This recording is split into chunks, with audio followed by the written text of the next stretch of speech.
반갑습니다. 산전수전 다 겪었던 저는 지금 현재 40대 주부예요. 복작복작한 대가족은 아니지만 사이좋은 우리 가족끼리 따뜻한 거실에 둘러앉아 TV를 보며 간식을 먹으며 사연을 올리게 되었어요. 결혼하기까지 무척 많은 일이 있었고 결혼 후에도 탈이 넘쳐 흐를 정도였지만 지금은 모든 걸 정리하고 속 시원하게 살고 있습니다. 저는 정말 남편과 제 자식들이 아니었다면 일찌감치 이 세상을 떠나고 싶었을지도 모르겠네요. 어떤 이야기인지 감이 아직 안 오시죠? 남들은 비빌 구석이 친정뿐이라던데 저는 비비지 못할 친정이 있었던 탓에 정말 어린 시절부터 힘들게 하루하루를 보냈습니다. 지금부터 들려드릴 이야기는 어떻게 제 배로 낳은 자식을 저런 취급을 할 수 있나 싶을 정도로 기가 막힌 저의 친정집 이야기입니다. 모쪼록 이야기를 들으시면서 같이 욕도 해주시고 분노해 주시면 제 마음이 한결 가벼워질 것 같네요.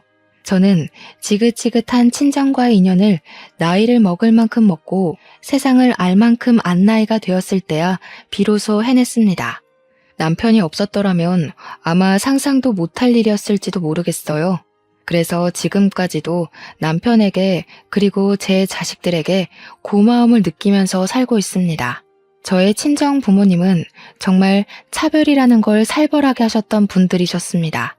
제가 다리 밑에서 주워온 아이는 아닐까 친자 검사라도 한번 해봐야 하나 싶을 정도로요. 애석하게도 제 태아일지 육아일지 어릴 때 사진들이 촘촘하게 박혀있는 앨범을 발견한 뒤로 친자식이 맞는다는 걸 알게 되었죠. 왜 애석했냐고요? 차라리 제가 주워내었다면 이런 취급을 받을 만한 존재라고 생각하고 키워준 걸 감사하게 여겼을지도 모르니까요. 저에게는 남동생이 하나 있었는데요. 남동생 하니까 딱 떠오르는 게 있지 않으신가요? 바로 남아 선호 사상이요. 참 지독하게 뿌리를 내린 그 사상은 저희 집까지도 침식하고 있었습니다. 남동생은 뻗댈 자리 보고 눕는 성격인지라 금이야 오기야 길러 버릇없는 건 기본이고 저 하필 연년생인 덕에 저를 만만히 여기고 막 기어오르곤 했어요. 제가 지금에서야 남처럼 지내니까 이렇게 이야기도 하고 하지 예전에는 입에 그 애새끼 이름을 담는 것도 소름 끼쳐 했다니까요. 당연히 못된 것만 배워서 예의라는 건 눈꽃만큼도 없고 가족을 배려하거나 존중하는 것도 전혀 없었죠. 제 거는 다 지 것, 지 거는 또 다 지 것인 아나무인의 표본이었습니다. 그렇게 애가 자라는 데엔 부모님의 지대한 공이 있었죠. 눈에 넣어도 안 아플 자식이라며 걷다가 넘어지면 어쩌냐고 업고 다니셨는데 애가 당연히 그렇게 자라지 않겠어요? 평생을 왕처럼 떠받들여지며 살았는데 지 눈에 보이는 게 뭐겠습니까? 저는 당연히 어릴 때부터 아무런 대접도 받지 못하고 살았습니다. 먹는 걸로 처벌받는 건 당연한 일상이었죠. 오히려 밥을 준다는 것에 감사하면서 살았다니까요. 남동생이 외식하고 싶다, 이거 먹고 싶다 하면 사다 바치느라 제가 학교에서 늦게 오거나 친구들이랑 놀다가 끼니를 놓치면 그냥 굶어야 했어요. 물론 제 동생이 밤 12시에도 통닭이 먹고 싶다 하면 우리 아버지 한달음에 나가 사오셨지만 제가 먹고 싶다고 하면 살찐다고 들어가서 잠이나 자라고 했죠. 그런 서름이 켜켜이 쌓이면 얼마나 큰 벽이 되는지 모르시죠? 나중에는 어떤 생각까지 하게 되냐면요. 내가 나중에 돈 벌어서 꼭 통닭을 쌓아두고 먹어야지 하는 식탐이 생긴답니다. 제가 식탁에 앉아서 다 같이 밥을 먹을 때 밥을 조금 빨리 먹거나 맛있는 반찬만 골라 먹으면 그때부터 또 잔소리가 시작되거든요. 계집애가 그렇게 많이 먹어서 살만 찌지 어디다 쓸래? 이런 소리야 타격감도 없어요. 맨날 듣는 레퍼토리인데 신선하지 않으니까요. 고3 수능 때도 도시락 싸달라고 했더니 찹쌀떡 받은 거 들고 가면 되지 않냐고 성적이 나와봐야 얼마나 잘 나오겠냐고 저를 무시했죠. 그러니까 우리 부모님은 남동생의 떨어지는 성적에는 관심 있어도 저의 오르는 성적에는 전혀 관심이 없었습니다. 오죽하면 성적표가 나오면 부모님 사인 받아오라고 하잖아요. 거기에 항상 제가 사인을 해야 했어요. 제 성적에는 아예 관심이 없으셨거든요. 그러다 보니 남동생은 과외도 하고 종합학원도 다니고 할 때에 저는 문제집이나 몇 권 사다 풀어야 했습니다. 계집애가 공부해봐야 큰 인물 못 된다면서 저 공부시킬 돈 있으면 아들한테 쏟아부어야 한다고 했거든요. 동생이 돌머리라 공부에 관심도 없고 돈을 쏟을 만큼 성적이 안 나온다는 사실은 속 깊이 묻어두시고 눈 가리고 아웅하셨죠. 저라면 공부 잘하는 자식에게 투자할 것 같은데 아무리 공부를 잘하는 자식이라도 아들 아니면 소용없다 이거였습니다. 딸은 어차피 시집가면 그만 아니냐고 애 키우면 회사 일도 못하는데 공부해봐야 쓸모없다 이거죠. 그래서 저는 당연히 아무런 지원도 받지 못하고 대학 입학을 했고요.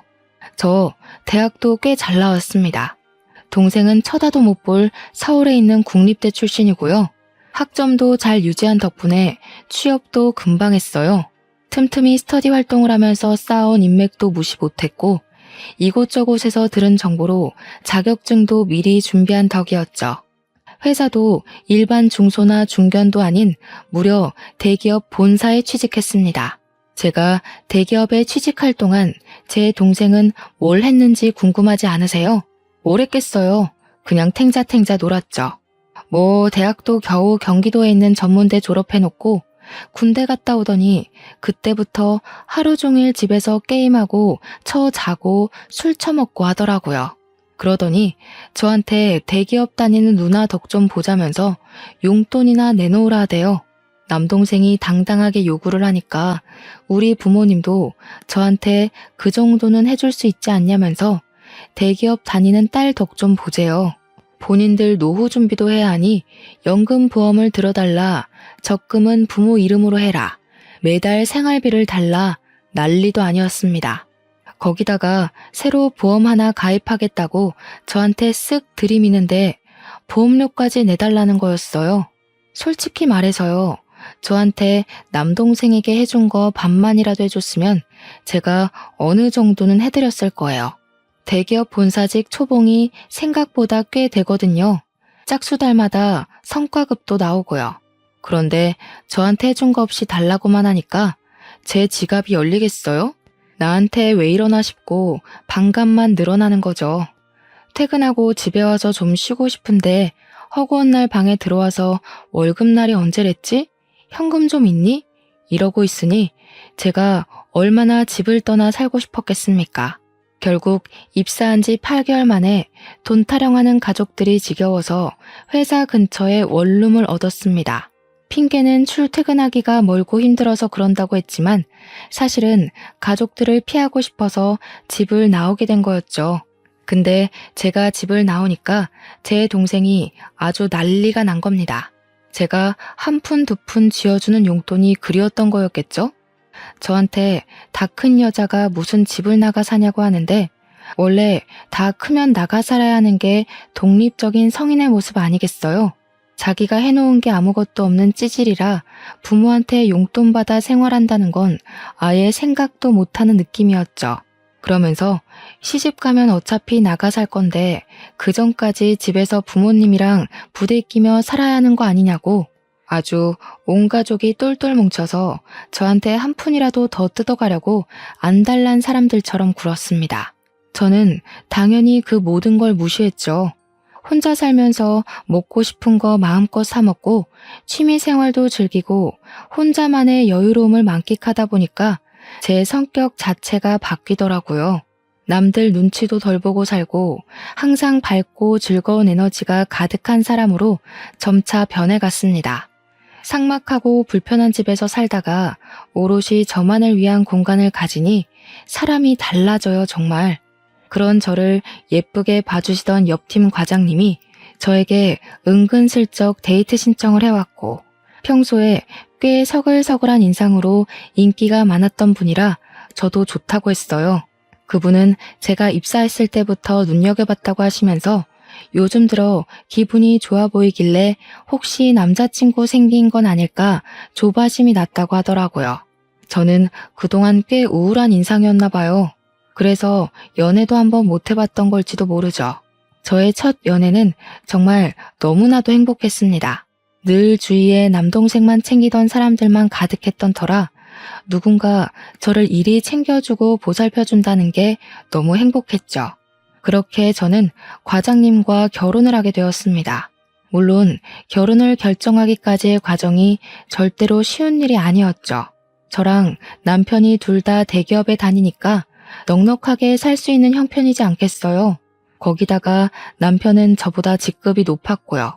그러니까 친정에서 저희한테 대기업 다니는 부부 덕 좀 보자고 용돈을 고정적으로 달라고 요구를 하시더라고요. 도대체 저한테 해준 게 뭐가 있어서 덕을 자꾸 보자고 하시는 건지 이해할 수가 없었죠. 심지어 조건도 어이가 없을 정도였어요.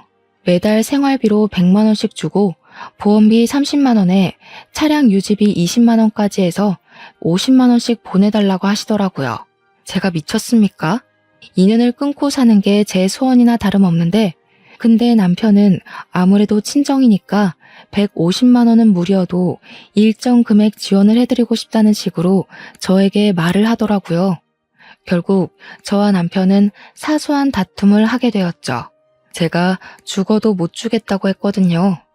그거 주면 우리 나중에 애 낳고 무슨 돈으로 살겠냐고 했는데 남편은 그거 없어도 충분하다는 식으로 이야기를 했어요. 저는 그 돈을 차라리 적금처럼 모으자고 했고요. 결국 남편에게 제가 차별받고 자란 이야기를 할 수밖에 없었고 자존심이 많이 상했습니다. 남편은 그런 저를 토닥여주면서 고생했다고 그런 속사정을 몰라서 자기가 고집을 부린 것 같다고 했죠. 당연히 친정에는 돈 못 준다고 했고 딸 키워봐야 소용없다는 소리가 돌아왔습니다. 도대체 낳기만 하고 방 한 칸 내어주는 게 키운 게 맞습니까? 남편은 저와 친정 부모 간의 냉랭함이 흐르는 기운이 매우 불편했던 것 같습니다. 처가에 잘해야 한다는 압박감도 은근히 있었던 것 같고요. 하지만 제가 싫다고 하니 우기진 않더라고요. 남편네 집안은 정말 화목한 분위기였거든요. 그래서 우리 집의 이런 분위기가 더욱 이해가 안 가는 듯 했습니다. 제가 철옹성처럼 버티면서 돈을 주겠다는 말을 하지 않으니까 친정에서 자꾸 남편을 꼬드기는 겁니다. 딸 키우는데 돈이 많이 들었다고 하면서 본인들 노력이 없었으면 제가 대기업에나 들어갔겠냐고 했대요. 당연하다는 듯이 돈을 좀 달라고 했다는데 알고 보니 남편이 저 몰래 친정을 몇 번 도와줬더라고요. 뭐 뻔하죠. 급한 일이 있다며 500만 원만 보내줘라, 300만 원만 빌려줘라 하면서 야금야금 비상금을 털어간 겁니다. 제가 그걸 알고 친정에 찾아가서 쑥대밭을 만들어놨어요.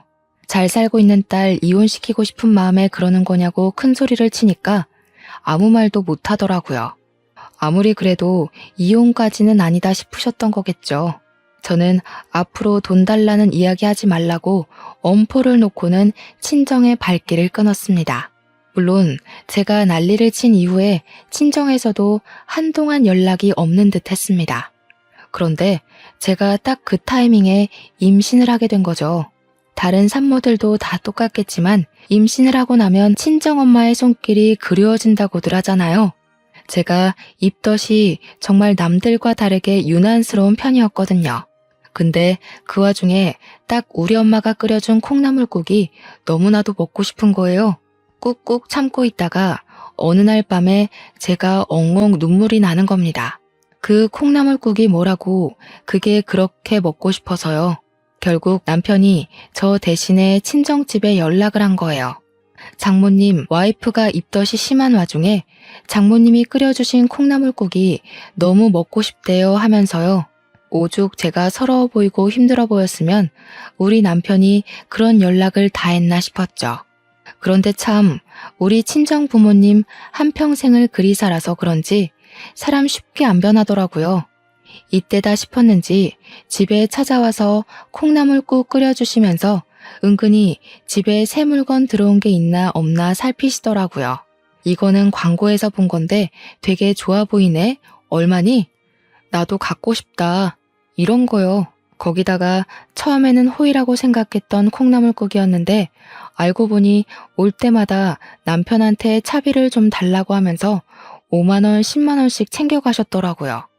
진짜 제가 그 사실을 알고 얼마나 환멸이 나던지 쪽팔린 건 둘째치고 남편한테 너무 면목이 없더라고요. 그렇게 두어 달 지나고 입덧이 사라지고 나니까 아무거나 다 잘 넘어가더라고요. 중간중간 먹고 싶은 음식이 생각이 났지만 그게 친정엄마의 음식은 아니었어요. 그래서 더 이상 오지 말라고 했더니 그간 받았던 차비가 쏠쏠했던 건지 그래도 엄마 손맛이 최고 아니냐고 집에 자꾸 오려고 하더라고요. 됐어요. 더 이상 차비 못 드려요 하니까 그 뒤로는 오겠다는 연락이 뚝 끊겼어요. 아이를 출산할 때도 정말 고생해서 낳았거든요. 물론 다른 분들도 고생하셨겠지만 저는 유독 난산이었어요. 그래서 조리원에 간다고 했더니 엄마가 해주는 몸조리가 최고 아니겠네요. 그러면서 그 돈 자기 주면 자기가 알아서 다 해주겠다고 남편을 막 꼬드기는 겁니다. 그래서 제가 죽어도 싫다고 조리원에 가겠다고 했거든요. 2주일 동안 푹 쉬고 얘랑 같이 집으로 돌아와서 육아를 하는데 정말 지옥이더라고요. 잠을 못 자서 코피를 쏟아본 게 태어나서 처음이었습니다. 수능 볼 때도 코피를 쏟아본 적이 없었거든요. 그걸 보다 못한 남편이 결국 또 친정에 SOS를 치게 된 것입니다. 아무래도 시어머니보다야 친정어머니가 낫지 않겠냐는 마음에서 한 일인데 저는 차라리 시댁이 나았을 것 같아요. 친정엄마가 오자마자 남편에게 월 100만 원씩 주라고 그러면 애를 봐주겠다고 했대요. 남편은 제 생각해서 100만 원씩 보내드리겠다고 아이 키우는 데에 도움을 좀 주셨으면 좋겠다고 부탁했고요. 근데 참 우리 엄마 와서 애를 보기는커녕 맨 TV만 보고 애가 울면 저한테 애 운다 이러고 앉아있는 겁니다. 심지어 밥도 처음에는 이것저것 잘 차려주는 것 같더니 나중엔 귀찮은지 반찬을 사와서 차려주더라고요. 물론 사온 반찬이 싫다는 건 아니에요. 저도 반찬은 사 먹으니까요. 근데 그럴 거면 제가 왜 월 100만 원이나 주면서 우리 엄마랑 불편한 육아를 해야 하는 건지 모르겠더라고요. 그래서 한 달 딱 채우고 더 이상 오지 마시라 했습니다. 그랬더니 친정엄마가 이렇게까지 도와주는 집도 없다면서 고마운 줄도 모른다고 제 욕을 하시더군요. 아이 한 번 시켜준 적이 없고 분유도 제대로 타지 못하는 사람이 도대체 무슨 육아를 도와준다고 하는 건지. 우리 남편 붙잡고 다시 한번 구구절절 이야기를 했어요. 우리 집은 잘해줘봐야 고마운 것도 모르는 파렴치한 집안이라고요. 도와줄 돈 있으면 차라리 시댁에 잘하자고 시댁이 훨씬 편하니까 제발 친정에 연락하지 말아달라고 했어요. 근데 그 말이 진짜 사실이었거든요. 온화하신 시댁 어르신들이 우리 가족보다 더 가족같이 느껴져서 제가 참 여러모로 잘 챙기면서 살았거든요. 우리 집이랑 다르게 엄청나게 화목한 집안이라고 했잖아요. 제가 해드리는 게 무엇이든 꼭 저에게 배로 돌려주시는데 정말 제 친부모 같은 느낌을 받았달까요? 서로가 서로에게 잘하려고 하니까 사이가 점점 더 돈독해졌죠. 진짜 얼마나 바랬는지 몰라요. 이런 부모 밑에서 크고 싶었어요. 우리 딸이 4살쯤 되었을 때 남동생이 결혼을 하게 되었습니다. 근데 제대로 된 결혼도 아닌 것 같았어요. 아무튼 결혼식을 앞두고 보고 싶지 않은 친정이라도 어쩔 수 없이 이것저것 도우느라 만나고 있었는데 대뜸 저한테 엄마가 묻더라고요. 동생 결혼식에 축의금 얼마 낼 거냐고요. 그래서 제가 눈을 치켜뜨면서 대꾸를 했죠. 내가 왜 축의금을 내냐고요. 제 결혼식에도 축의금 안 냈거든요, 동생이. 그랬더니 그때랑 같냐면서 저는 대기업에 다니고 있고 제 동생은 엄청 작은 사업장에 다니고 있지 않냐면서 상황이 다르대요. 제가 결혼할 때는 동생이 돈이 하나도 없었던 시절이니까 못 낸 거지만 저는 지금 낼 수 있는 상황 아니냐고요. 솔직히 동생 결혼식에 금액이 얼마가 됐든 축의금 못할 건 아니죠. 그렇지만 그동안 저한테 보여줬던 행동이 있으니까 솔직히 5만 원도 너무 아까웠단 말이에요. 남편이 이미 축의금으로 100만 원을 주자고 했었는데 제가 반으로 깎았거든요. 그래서 엄마한테 그냥 알겠어. 50만 원만 낼게 했어요. 그랬더니 저한테 막 역정을 내면서 가족인데 50이 뭐냐고, 그것도 대기업 다니는 누나가 50만 원이 뭐냐고 그러는 겁니다. 축의금도 100만 원 내고 남동생 신혼집에 커다란 TV 하나 사주래요. 우리 딸 내복이라도 한번 사오는 정성을 보였다면 몰라도 조카한테 선물 한번 사준 적 없는 놈한테 제가 왜 TV를 사줘야 하나요? 절대로 싫다고 했더니 우리 남편한테 전화를 걸어서 100만 원 축의금 내고 TV도 사주라고 하는 겁니다. 우리 남편이 제 눈치를 살피다가 그건 어려울 것 같다고 하니까 집에 찾아와서 애걸복걸 하더라고요. 이미 사돈 집에 우리 대기업 다니는 딸이 TV 놔줄 거니까 혼수에 TV는 해오지 말라고 했다면서 저한테 어떻게 할 거냐요. 그 상견례 자리에 심지어 저는 부르지도 않았거든요. 그래놓고 TV를 내놓으라고 하는 게 말이 됩니까? 죽어도 못 해준다고 했죠. 그러니까 저보고 못된 년이라고 난리를 치더니 결국 엄마가 TV를 해줬더라고요. 저 결혼할 때는 진짜 아무것도 안 해줬거든요. 그 흔한 휴지 한 팩도 안 사주신 분입니다. 진짜 미치도록 짜증이 났지만 저는 참고 넘어갔어요. 애초에 그런 사람이었으니까 더는 기대하지 말자, 정말 이제는 연락도 하지 말자 몇 번이나 되새김질하면서 결혼식에 참석을 했습니다. 결혼식 당일에서야 옳게 될 사람을 처음 만났다는 게 믿어지실까요? 신부 대기실에서 저를 보고 깜짝 놀라서 해외에 나가 있는 줄 알았다고, 어쩜 얼굴 한 번을 못 볼 수가 있냐고 아쉽다고 하더군요. 제가 올케를 만나서 무슨 이야기를 할지 모르니까 애초에 만나는 걸 차단시킨 듯 했어요. 해외라니, 옆 동네에 있는 대기업 본사에 다니고 있는데 참 마음이 씁쓸하더라고요. 어차피 결혼을 하고 나면 볼 일은 별로 없을 것 같긴 했지만 그래도 사람 마음이 좀 찜찜한 겁니다. 우리 엄마가 워낙 아들 우리 아들 하는 사람이니까 애먼 사람 데려다가 시집살이를 시킬 것 같은 생각이 드는 거죠. 그래서 올케에게 제 번호를 알려주고 힘든 일 있으면 꼭 저한테 전화하라고 단단히 일러두었어요. 그러니까 왜 그러세요? 무슨 일 있어요? 하는 거예요. 아주 머리에 꽃이 들은 건지 천진난만하게 물어보는데 혹시 시집살이를 시킬 수도 있잖아. 내가 올케 편을 들어줄게 했죠. 그랬더니 저한테 되려 어머님이 저한테 시집살이를 시키실까요? 하는 겁니다. 딱 봐도 그냥 순진한 아이 같았습니다. 결혼식이 무사히 끝나고 저랑 남편은 집으로 돌아오면서 돌아와서도 한참을 이야기를 했어요. 올케가 되었고 가족으로 묶이긴 했지만 참 어떻게 앞으로 살아갈지 너무나도 걱정되는 마음에 이야기가 시작된 거였죠. 남편은 저한테 그냥 아무 걱정하지 말고 신경조차 쓰지 말라고 스트레스 받는 거 보기 싫다고 했습니다. 그나마 마음이 태평양처럼 넓은 우리 남편이기에 제 스트레스도 저의 못돼 먹은 친정도 버티면서 살았지, 다른 사람이었으면 아마 진즉 이혼했을 거예요. 남편 말에도 일리가 있었기 때문에 저는 알겠다고 대답하고 신경을 끊으려고 했습니다. 결혼하고 딱 3개월이 지났을 무렵 올케에게서 전화가 걸려왔고 저는 올 것이 왔구나 하는 느낌을 받았죠.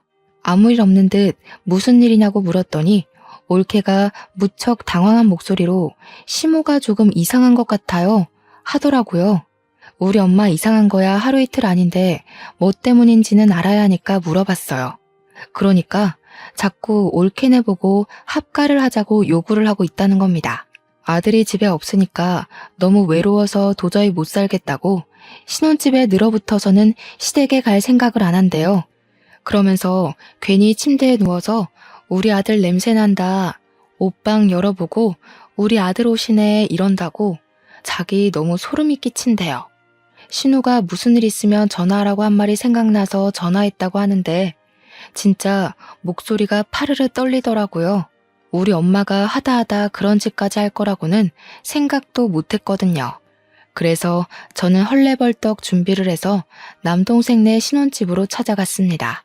아니나 다를까 우리 엄마가 거실에 서서 올케한테 이것저것 지시를 하고 있었습니다. 뭐 살림을 이렇게 해서 우리 아들이 편하게 쉴 수 있겠냐, 먹을 거는 제때 먹이고 있냐 하면서 소파에 앉아서 TV가 참 좋지 않니? 이런 헛소리들을 하고 있더라고요. 어찌나 신혼집을 제 집처럼 들락날락했는지 모르는 게 없는 것 같았습니다. 아직도 김치 냉장고에 반찬 사온 거 넣어두고 먹니? 내가 냉장고 정리하라고 했지? 이러는데 무슨 학교 선생님인 줄 알았지 뭐예요. 며느리 길들이기에 심취한 건지 제가 와서 빤히 보고 있는데도 눈치를 못 채고는 올케한테 난리를 치고 있더라고요. 제가 참다 못해서 결국 엄마 하고 소리를 지르니까 놀래서 여기에 네가 왜 왔어? 하는 게 아니겠어요? 그래서 쪽팔리게 이게 뭐 하는 짓이냐고 당장 나오라고 소리를 쳤어요. 그러니까 내 아들 집에 놀러 온 게 뭐가 잘못이냐고 뻔뻔하게 소리를 치면서 올케한테 네가 연락했니? 나 오는 게 그렇게 싫어? 하는 겁니다. 아니, 그렇게 아들이 좋으면 끼고 살지 결혼은 왜 시켜서 남의 집 딸한테 온갖 트집을 다 잡고 있어. 이 모양 이 꼴로 살라고 아들 결혼시킨 건 아니지 않아? 엄마 정말 무슨 짓을 하고 있는지 몰라서 그래. 얘는 고작 축의금 50만 원 내놓고는 할 말도 많다 진짜. 그러면 내가 축의금 500만 원을 냈으면 신혼집에 내 방 하나 마련해줘라 해도 상관없다는 거야 뭐야? 제 말이 틀린 게 하나도 없으니까 엄마도 입을 꾹 다물고는 아무 소리 안 하더라고요. 제가 진짜 지긋지긋해서 엄마한테 당장 나오라고 했어요. 엄마가 도대체 아들 결혼할 때 뭘 얼마나 해줬으면 해줬다고 여기서 이런 잔소리를 하고 있냐고, 올케가 알아서 어련히 잘하겠지 했죠. 그러니까 저한테 자기가 이 집도 해준 거고 다이아 반지에 진주 세트까지 해달라는 거 다 해줬는데 이런 참견도 못하는 거냐고 큰 소리를 치더라고요. 아니, 저한테는 맨날 돈 없다 하면서 입덧하느라 힘들 때 콩나물국 그거 고작 끓여주고 10만 원씩 받아가 놓고 아들한테는 집까지 사줬다는 게 말이 되나요? 제 표정이 점점 심각해지고 엄마도 순간 실언했다고 생각을 한 건지 그냥 전세해 준 거야 전세 이러는데 제 속은 이미 뒤집어졌죠. 제가 결혼할 때 진짜 아무것도 안 해줬거든요. 그 흔한 혼수 하나 해준 게 없어서 제가 그동안 모아둔 적금 탈탈 털어서 결혼했는데 아들한테는 전셋집까지 해준 것도 모자라 며느리 예물 세트까지 모조리 다 해줬다고 하니까 제가 열불이 안 터지겠냐고요. 그래도 올케 편을 들어주기로 약속하고 온 자리니까 화를 꾹 참아내리면서 이야기를 했어요. 전세고 나발이고 아들 이혼시키고 싶은 거 아니면 더 이상 신혼집에 방문해서 이래라 저래라 참견하지 말라고요. 그리고 올케한테도 솔직히 할 말이 많았지만 그냥 참았습니다. 전셋집도 받고 예물 세트도 받은 주제에 그 정도 참견은 넘어가라고 하고 싶긴 했어요. 근데 뭐 우리 엄마가 워낙 심하게 굴긴 했으니까요.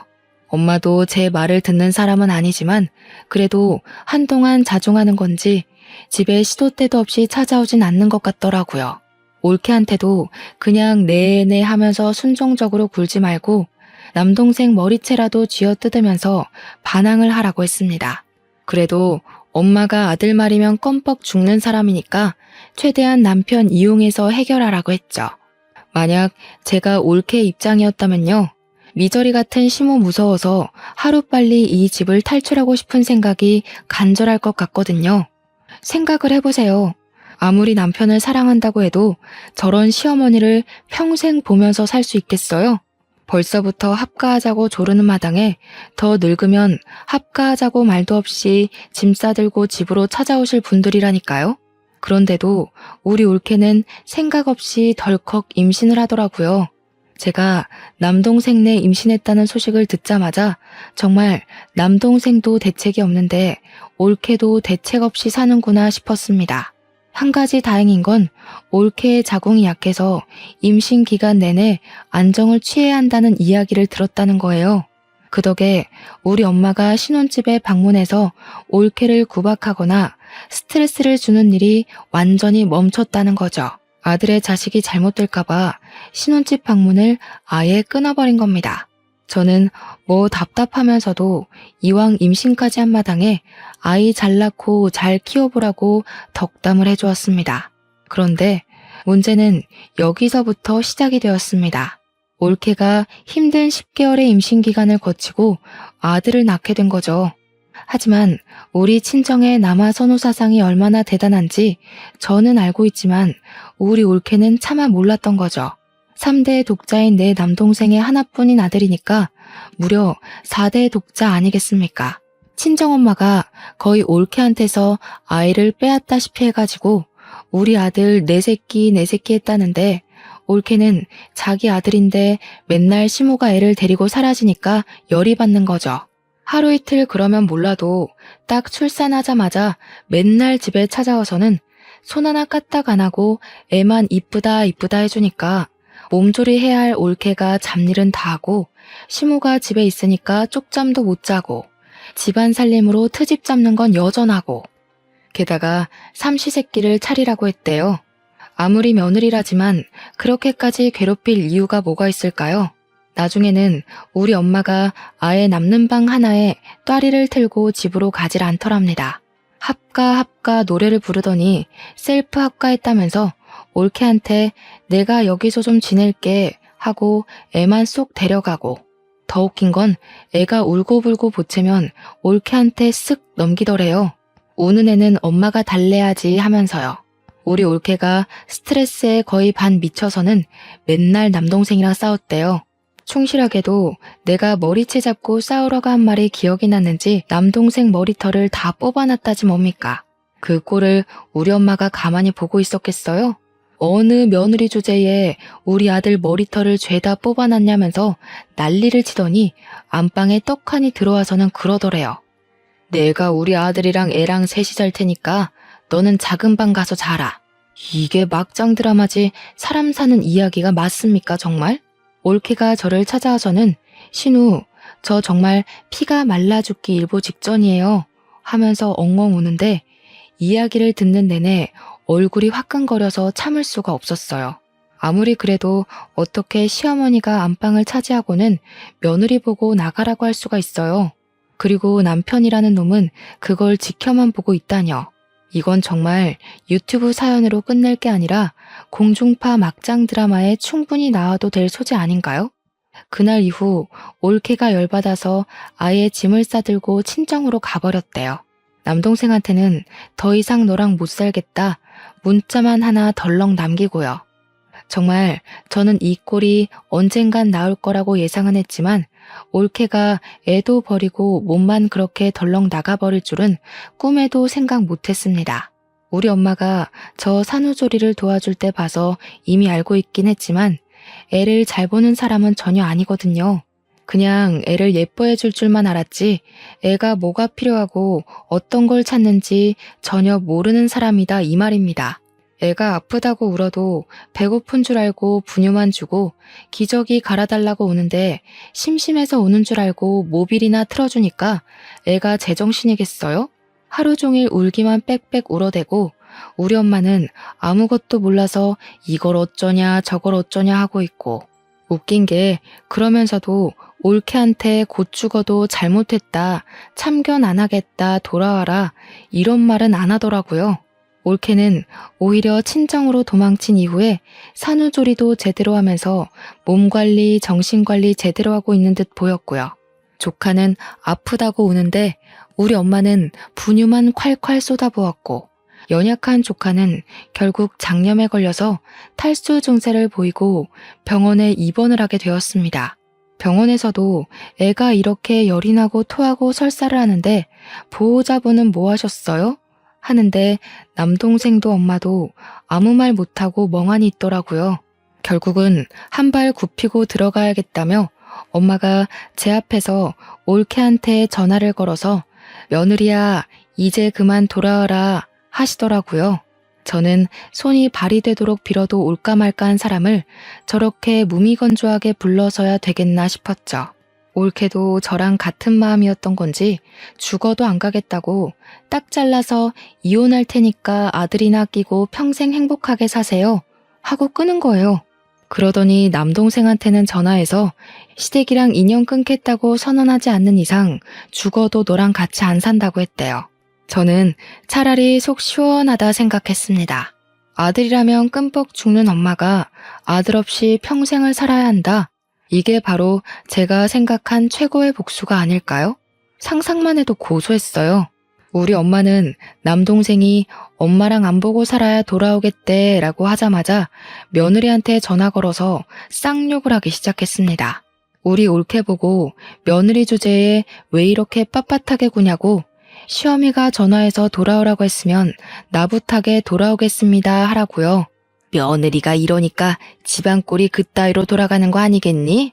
내가 돌아오라고 굽히고 들어갔으면 쿵짝이 맞게 돌아오겠다고 해야 하는 거 아니냐고.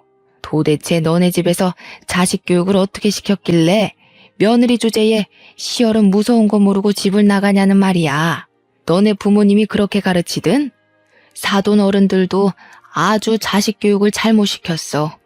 옆에서 보고 있던 저는 낱말할 처지가 아닐 텐데 하고 생각했지만 굳이 입 밖으로 꺼내진 않았습니다. 남동생은 자기 마누라가 시자 노릇하는 엄마한테 욕을 먹고 있는데도 왜? 안 온대?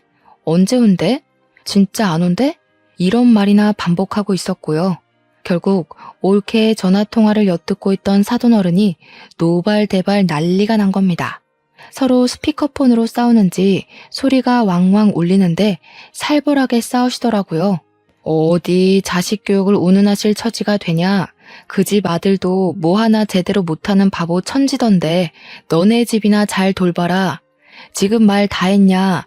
어디 우리 귀한 아들을 욕하고 앉아있냐? 너네 딸이 살림 더럽게 못하더라. 이러면서요. 남동생은 그제야 지금 우리 장모님이랑 싸우는 거야? 엄마 미쳤어?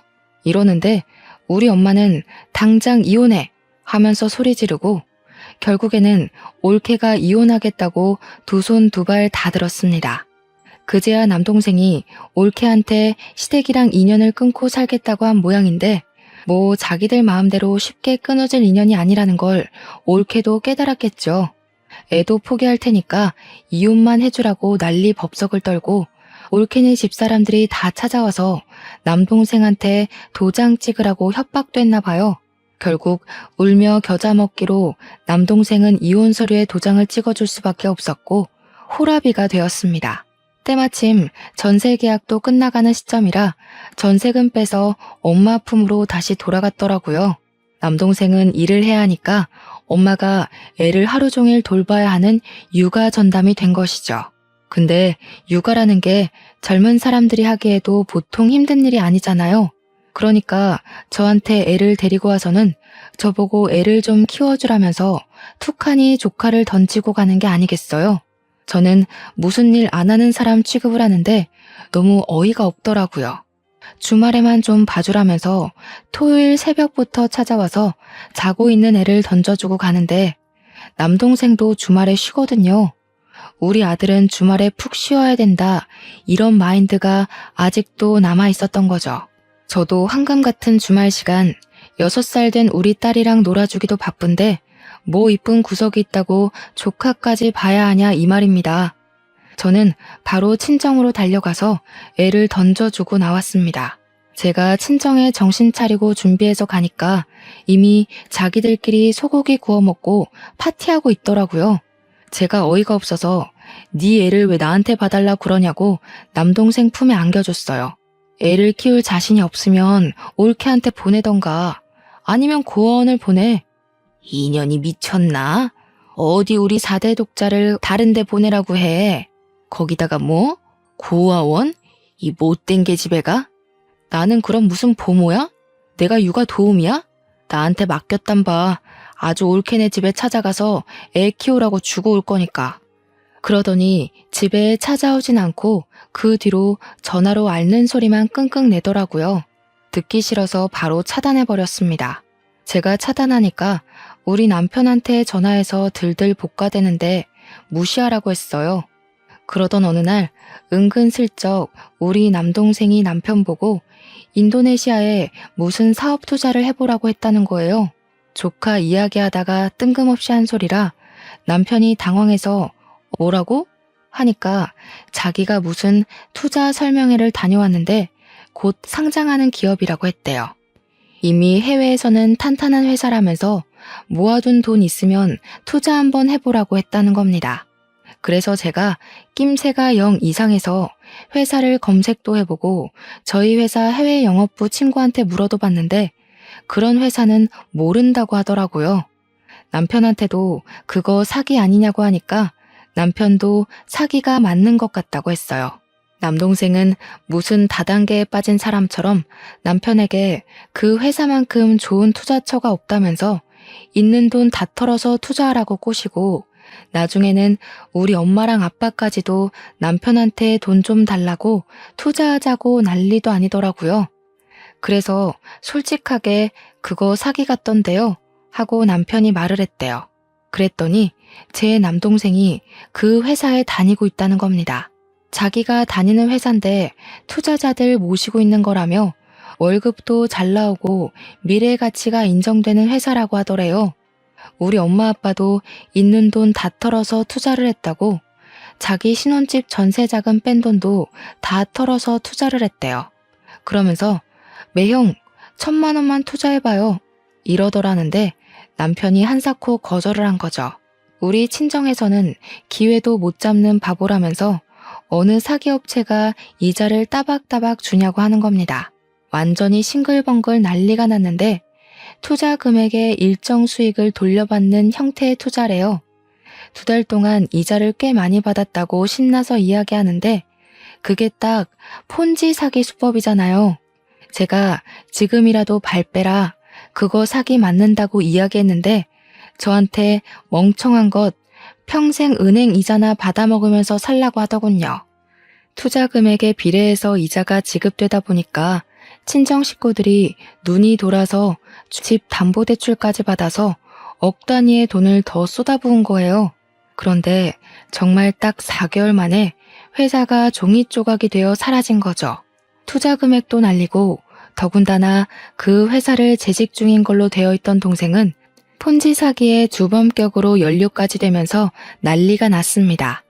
그러면서 저한테 합의금이 필요하다고 당장 대출금이 필요하니 돈을 좀 빌려달라고 난리를 치는데 제가 왜 해줘야 하는지 모르겠더라고요.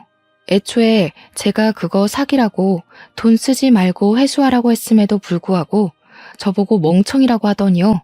그러더니 저한테 먹고 살 방법을 찾아야겠으니 제발 조카만이라도 데려가서 키워주면 안 되겠냐고 하더이다. 애가 무슨 죄가 있겠나 싶어서 데리고 왔어요. 남동생은 사기로 실형받아 잡혀 들어가고 친정 부모님은 빚 갚는다고 팔자에도 없던 식당 일에 대리운전하시고 저는 조카를 어찌할까 고민하다가 올케한테 연락해서 애를 데려가라고 했습니다. 올케가 한달음에 달려와서는 엉엉 울면서 안 그래도 애가 너무 보고 싶었는데 꾹 참고 있었다고 하더군요. 그래서 사정을 설명해주고 양육권 반환 소송을 걸어서 친권 양육권 찾아오라고 했어요. 또 시키는 일은 잘하는 올케라 바로 변호사 선임해서 소송을 걸었고 올케가 아이를 데려가게 되었습니다. 우리 집에서는 당연히 4대 독자를 어디 집 나간 며느리가 데리고 가냐면서 난리가 났죠. 그런데 법적으로 친권, 양육권 모두 올케한테 간 걸 어쩌겠어요. 이런 일이 오지 않길 바랐으면 아들을 그렇게 아나무인 사기꾼으로 키웠으면 안 되는 거죠. 저한테 네 짓이지 하는데 올케가 알아서 잘 키우겠지, 그냥 포기하라 했습니다. 올케는 애랑 행복하게 살고 있는 듯하고 우리 친정은 폭삭 망했습니다. 우리 집에 방 한 칸만 내어달라고 사정사정하는 거 저는 죽어도 싫다고 안 되겠다고 거절했습니다. 그 뒤로 몇 개월을 찾아와 돈 좀 달라고 도와달라고 비는데 그 꼴 보기 싫어서 이사까지 했고요. 지금은 번호도 바꾸고 연락도 하지 않고 완전히 남남처럼 지내고 있습니다. 이래서 아들 해봐야 하나도 소용없는 것 아니겠습니까? 만약 저에게 고기 반찬만 해줬어도, 산후조리만 똑바로 해줬어도, 돈 달라고 강짜만 놓지 않았어도 도와주고도 남았을지도 모르죠. 하지만 저한테 바라는 게 돈밖에 없는 아나무인들에게는 해주고 싶지 않네요. 지금처럼 쭉 우리 가족끼리만 잘 먹고 잘 살 겁니다. 아주 보란 듯이요. 제 강단이 어떠신가요? 사이다 같아서 마음에 드셨으면 좋겠네요. 제 사연을 들어주신 청취자 여러분들도 꼭 결단력이 필요한 일에서 똑바로 결정을 내리시길 바라며 글을 마치겠습니다.